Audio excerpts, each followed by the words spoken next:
My $95 dash cam just sent two career insurance scammers to prison and saved me from a $62,000 claim. I need to preface this by saying that 8 months ago, I thought dash cams were for paranoid people and truckers who watched too much late-night television, and if you had told me back then that a cheap suction cup camera bought on a whim would end up being the single most important purchase of my adult life, I would have laughed you out of the room. But here we are, and I am typing this at 1 in the morning because I still cannot fully process how close I came to losing everything over a lie that two strangers cooked up on a random Tuesday afternoon on the interstate. So buckle up because this is going to be long, and I promise every word of it is true, or at least as true as I can reconstruct it now that the dust has settled and the paperwork has finally stopped arriving in my mailbox. A little about me first, because context matters here. My name doesn't matter for this story, so I'll just say I go by Derek, I'm 29, and I work as a pharmaceutical sales rep covering a territory that stretches across most of the Puget Sound region out here in Washington state. If you don't know what that job entails, the short version is that I live in my car. I drive between clinics, hospitals, and private practices all day, sometimes hitting 4 or 5 appointments before lunch, and by the end of a typical year, I've put somewhere between 38 and 42,000 miles on whatever vehicle I'm driving. At the time all this happened, I was driving a 2020 Toyota Camry, silver, nothing special, but it was paid off and reliable, and I babied that thing because I genuinely could not afford for it to break down mid-territory. My buddy Aaron, who I've known since college, works in commercial insurance underwriting, and for the better part of a year, he had been needling me about getting a dash cam installed. Aaron is the kind of guy who reads accident reports for fun, which sounds insane until you remember it's literally his job. And every few weeks, he'd send me some article or video about a staged accident scheme, usually with a caption like, "This is why you need a camera in your car, dude," or "Imagine getting hit with a $40,000 claim because some guy faked whiplash." I always brushed it off. I told him I was a careful driver, I'd never been in an at-fault accident in my life, and that a dash cam felt like something you buy after something bad happens, not before. Aaron, being Aaron, didn't let it go. And honestly, I think what finally broke me down wasn't even a particularly dramatic video. It was just the sheer repetition of him bringing it up every single time we hung out, to the point where buying the thing felt easier than continuing to argue about it. So about 10 months before the accident actually happened, I ordered a basic dual-channel dash cam off Amazon for $95, the kind that records both the road ahead and the cabin, and Aaron came over on a Saturday, and we spent maybe 45 minutes running the wire under the headliner and down to a fuse tap so it wouldn't look janky. I want to be honest, after we installed it, I basically forgot it existed. It just sat there on my windshield, quietly looping footage onto a micro SD card, recording over itself every few hours unless I manually saved something, which I never did because nothing ever happened. It became part of the car, like the rearview mirror, something I looked past every single day without actually seeing. Fast forward to a Thursday afternoon in the middle of March. I remember it was a Thursday because Thursdays were always my heaviest appointment days, and that particular one had been brutal. I'd been in and out of 3 different clinics since 8 in the morning. I'd skipped lunch because a doctor's office ran 40 minutes behind, and by 2:30 in the afternoon I was finally heading south on I-5 toward my last appointment of the day. Tired, a little irritated, but driving completely normally, doing about 60 in moderate traffic with my cruise control roughly matched to the flow around me. There was nothing unusual about the drive. The sky was overcast the way it always is out here in March, the road was dry, visibility was fine, and I was 3 cars back from a semi in the next lane over, just cruising along thinking about what I needed to pick up for dinner. That's when a silver Honda Accord came up fast in my rear view, weaving between lanes without signaling, and cut directly in front of me with maybe a car and a half of space to spare. I remember my stomach dropping the way it does when someone does something aggressive like that, and I eased off the gas because my instinct told me this guy was going to be a problem. I was right, but not in the way I expected. Within about 2 seconds of cutting in front of me, before I'd even had time to fully close the gap or settle back into a normal following distance, the Accord's brake lights exploded on, and the car came to what felt like an instant, dead stop. Not a gradual slowdown, not a normal reaction to traffic ahead, but a full, hard stab-the-brake stop with absolutely nothing in front of him that I could see. I slammed my own brakes and my tires screamed against the pavement, and for one suspended second I genuinely thought I was going to avoid it. But physics doesn't care about hope. and I clipped the back corner of his bumper at somewhere between 15 and 20 miles an hour. It wasn't a violent hit. My airbags didn't deploy, but it was enough to crumple my front end and total out the light assembly on his rear bumper. And it was enough to make my heart absolutely pound out of my chest as I pulled onto the shoulder behind him. What happened next is the part that, looking back, should have tipped me off immediately, except when you're in shock after a car accident. Your brain isn't exactly running at full analytical capacity. The driver of the Accord got out of his car slowly, one hand immediately going to the back of his neck, and he started walking with this stiff, exaggerated gait, like he was afraid his spine was going to snap in half if he moved wrong. He introduced himself as Trent. Trent was maybe mid-30s, wearing a golf polo and khakis, the kind of guy who looked like he could have been an assistant manager at a car dealership.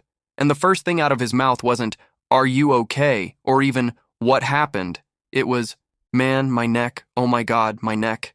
I asked if he wanted me to call 911, and he said yes immediately, almost too fast, like he'd been waiting for the invitation. While we were both standing on the shoulder waiting for police, a second car pulled over just ahead of us, a blue Ford Fusion, and a guy in his 40s wearing a fleece vest got out and approached us. He introduced himself as Curtis and said he'd been driving directly behind us the whole time and saw the entire thing happen, and that he wanted to make sure he gave a statement because, in his words, people need to be held accountable. Curtis was very insistent that I had been the one following too closely, and that I had, according to him, been going at least 70 miles an hour before the crash, which was flatly untrue since I'd been doing 60 in traffic that was moving with me. At the time, I chalked up his aggressive tone to just being a type A stranger who wanted to feel important at the scene of an accident, which, if you've ever been an offender bender, you know is a real phenomenon. Random people love inserting themselves into the drama. What I didn't clock in the moment, because why would I, was that at one point Curtis leaned toward Trent while I was on the phone with 911 giving our location, and murmured something I only half heard, something like, "Don't worry, I got your back," in a tone far too familiar for two people who supposedly didn't know each other. The police arrived about 15 minutes later, and by that point an ambulance had also shown up, because Trent was now claiming he couldn't feel his fingers properly and was worried about his spine. They put him in a soft collar and loaded him onto a gurney, and I stood there on the side of the highway, watching this whole production unfold while a state trooper took down my information and Curtis's statement, and I felt something in my gut telling me this was going sideways, but I had no evidence, nothing but a feeling. The trooper was polite but businesslike, and based on the physical evidence at the scene, meaning the fact that I had hit Trent from behind, combined with Curtis's statement claiming I was speeding, the preliminary determination leaned heavily toward me being at fault. I remember driving home that night in a rental car, replaying the whole thing over and over, absolutely certain something was wrong, but unable to put my finger on what. I didn't sleep much that night. I kept running numbers in my head. I've had the same insurance policy for 9 years, with a completely clean record, no accidents, no tickets, and I knew that an at-fault accident, especially one involving a claimed injury, was going to wreck my premiums for years, possibly double them. And that was before I even factored in the possibility of a lawsuit if Trent's injury claims turned out to be serious. I was lying in bed doing anxious mental math around 11 at night when it hit me, almost like a physical jolt, that my car had a dash cam. I actually sat straight up in bed. I'd genuinely forgotten about it in the chaos of the accident, the ambulance, the police report, all of it. But the second I remembered, I was out of bed and pulling on shoes because the totaled Camry, or at least the drivable but damaged Camry, was sitting in a tow yard about 20 minutes from my apartment, and I was terrified they'd release it to a salvage company or something before I could get that memory card out. I called the tow yard's after-hours line, and thankfully there was a night attendant who let me in once I explained the situation and showed my ID matching the vehicle registration. I climbed into my own damaged car in the dark, half expecting the camera to have somehow fallen off or stopped recording that day of all days, because that's how my luck usually runs. But there it was, still suction cupped to the windshield, the little LED blinking away like nothing had happened. I popped the microSD card out with shaking hands, drove straight home, and plugged it into my laptop at close to midnight. I want to walk you through exactly what that footage showed, because it is genuinely one of the most infuriating and validating things I have ever watched. The forward-facing angle showed the road ahead in the moments before the crash, and it confirmed something I suspected but couldn't prove in the moment, which is that when Trent's Accord cut in front of me and slammed on the brakes, the lane ahead of him was completely empty. There was no slowing traffic, No obstacle, no reason whatsoever for a normal driver to brake that hard that fast. It was a deliberate, sudden stop with nothing in front of him to justify it. But the part that really made my blood run cold was going back further in the footage, because dash cams loop and overwrite themselves. But mine had enough storage that I could scroll back almost 20 minutes. And there, plain as day, was that same blue Ford Fusion, Curtis's car, already driving directly behind Trent's silver Accord a full 2 minutes before I even entered the frame. They weren't strangers. Curtis hadn't just happened to be driving behind us when the accident occurred. He had been tailing Trent's car this entire time, matching his lane changes, staying a consistent 2 or 3 car lengths back, like a getaway driver waiting for the signal. After the collision, the footage showed the Fusion continuing forward for several more seconds before pulling onto the shoulder ahead, which gave Curtis just enough time to get out and reposition himself as an independent witness who had supposedly been behind us the whole time, rather than behind Trent specifically. I sat there at my kitchen table at 1 in the morning, watching this footage on a loop, feeling this strange cocktail of rage and relief. Rage because these two guys had orchestrated something designed to wreck my finances and my driving record for money, and relief because I had, by pure dumb luck and Aaron's stubbornness, captured undeniable proof of exactly what they'd done. I immediately made 2 backup copies onto separate USB drives, because I was not about to let this evidence exist on a single fragile memory card, and then I emailed my insurance company, Meridian Mutual, first thing the next morning with a description of what I'd found and a request to speak to their fraud investigation unit as soon as possible. The next few days were a blur of phone calls. My adjuster, a woman named Paula, who I will forever be grateful to for taking this seriously immediately instead of brushing me off, escalated the file the moment I described the footage, and within 48 hours I was on a call with someone from their Special Investigations Unit, a division I genuinely didn't know existed until this happened. I sent over the video files along with the backup copies, and the investigator, whose name was Marlene, told me something that made my stomach turn even further, which was that the pattern I was describing, an aggressive cutoff followed by a sudden stop with a trailing witness vehicle, was a known scheme called a swoop and squat, and that insurance fraud units across the country had been seeing a resurgence of it for years, because it's specifically designed to be hard to disprove without exactly the kind of evidence I happened to have. Meanwhile, on Trent's end, things were moving fast in the other direction. Within about a week of the accident, I received notice that a claim had been filed against my policy for just over $62,000, covering emergency room treatment, an MRI, a course of physical therapy, a consultation with a spine specialist, and lost wages for what he claimed was a supervisory position at a logistics company that supposedly required him to be able to lift and move freight. It was a staggering number for what had been, physically, a relatively low-speed rear impact, and if I hadn't had that footage, I genuinely don't know what would have happened to me financially. I probably would have been looking at a lawsuit, a massive premium hike, and years of this hanging over my head. Marlene from the SIU told me that once they received my footage, the case got forwarded to a detective who handled insurance fraud cases for the county, a woman named Detective Reyes, and that Meridian's legal team was working in parallel with her investigation.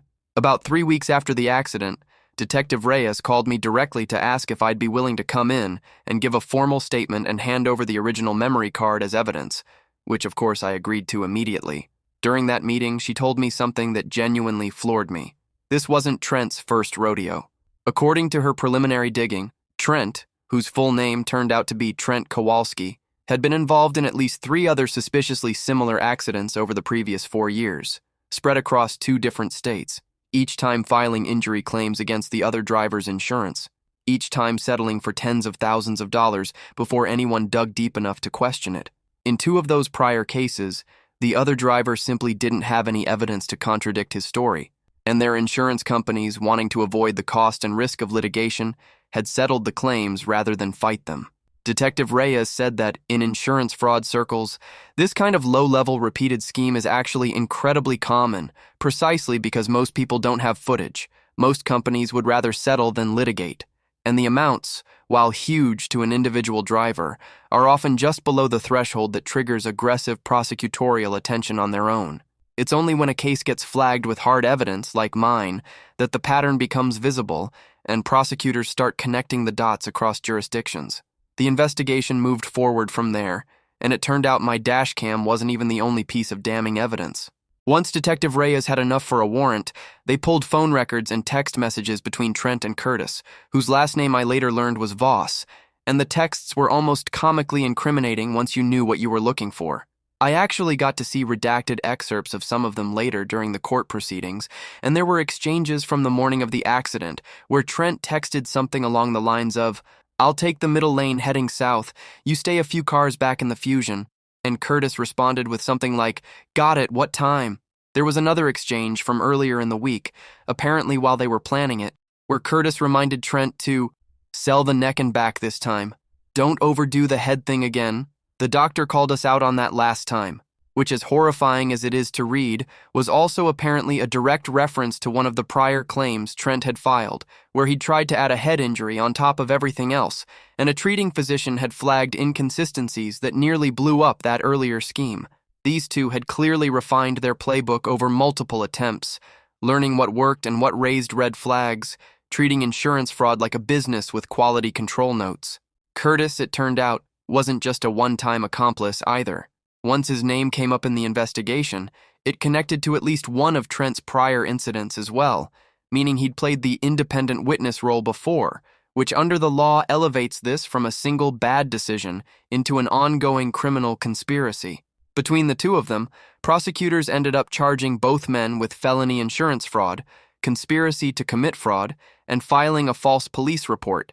And because of the prior pattern of similar incidents, prosecutors pursued it aggressively rather than letting it get pled down to something minor. I was told that Trent, given his prior history and the total dollar amount across all the fraudulent claims he'd filed over the years, which apparently added up to well over $150,000 combined, was facing the possibility of several years in prison if convicted on the full slate of charges. And Curtis, while facing somewhat less exposure since he'd played a supporting role, was still looking at serious felony time given his own prior involvement. I want to pause here and talk about what those weeks were like for me personally, because the legal outcome is only half the story. For about 2.5 weeks between the accident and Meridian formally rejecting Trent's claim, I genuinely did not know how this was going to shake out.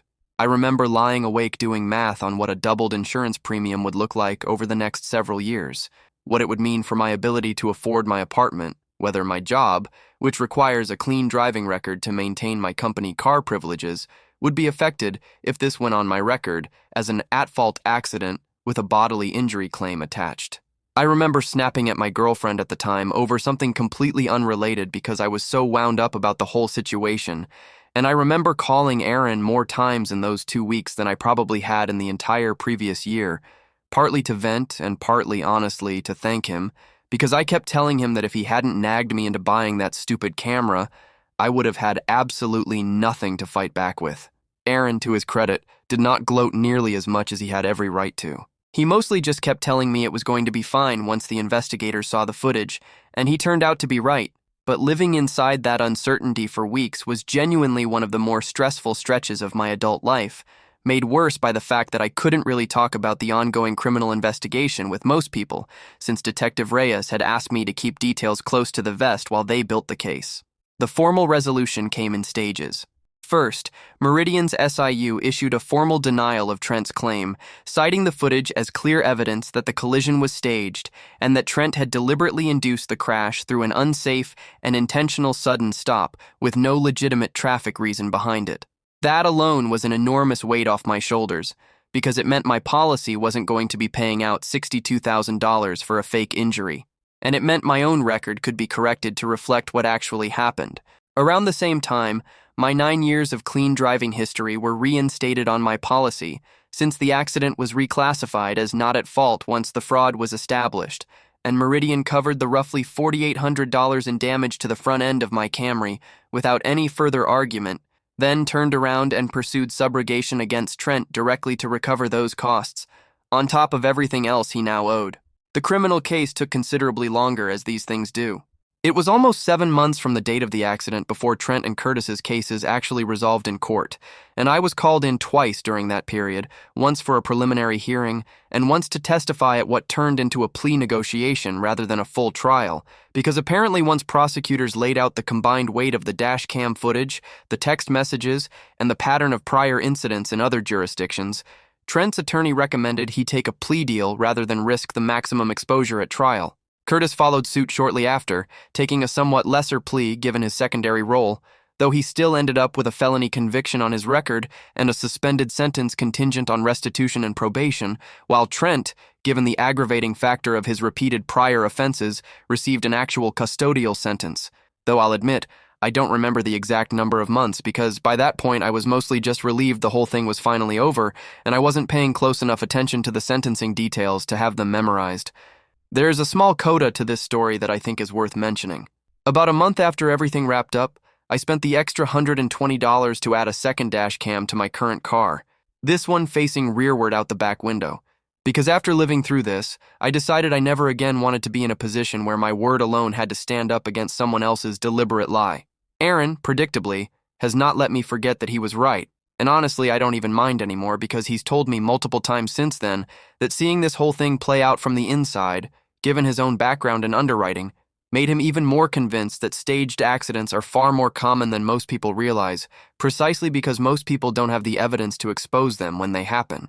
Detective Reyes told me something during one of our final conversations that has stuck with me, which is that cases like mine, ones with clean, unambiguous video evidence, are disproportionately valuable to prosecutors specifically because they're rare, and that every case like this that results in a conviction makes it slightly harder for the next Trent Kowalski to run the same play somewhere else, because it builds a track record that can be cross-referenced the next time a suspiciously similar accident gets reported.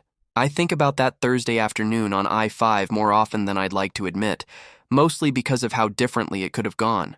If Aaron hadn't spent the better part of a year annoyingly badgering me about dash cams, if I'd bought a cheaper one without enough storage to scroll back far enough to catch Curtis's car following Trent's, if I'd been too exhausted or too rattled that night to remember the camera even existed, I have no doubt I would have ended up fighting a losing battle against a $62,000 fraudulent claim with nothing but my own word against a supposedly independent witness and a guy in a neck brace. Instead, a $95 impulse purchase I resented for months ended up being the single thing that saved my driving record, my finances, and arguably years of my life that would have otherwise gone into fighting a claim I had no real way of disproving on my own. So if you're on the fence about installing a dash cam because you think you're a careful driver and nothing bad is going to happen to you, I want you to know that I thought the exact same thing, and it had absolutely nothing to do with how carefully I drove. It had everything to do with two strangers deciding, on a random Thursday, that my car looked like a good mark. Buy the camera. Get one with enough storage to scroll back at least 15 or 20 minutes. It might sit there doing nothing for years. Or it might, on one random afternoon you don't see coming, be the only thing standing between you and a nightmare you didn't create.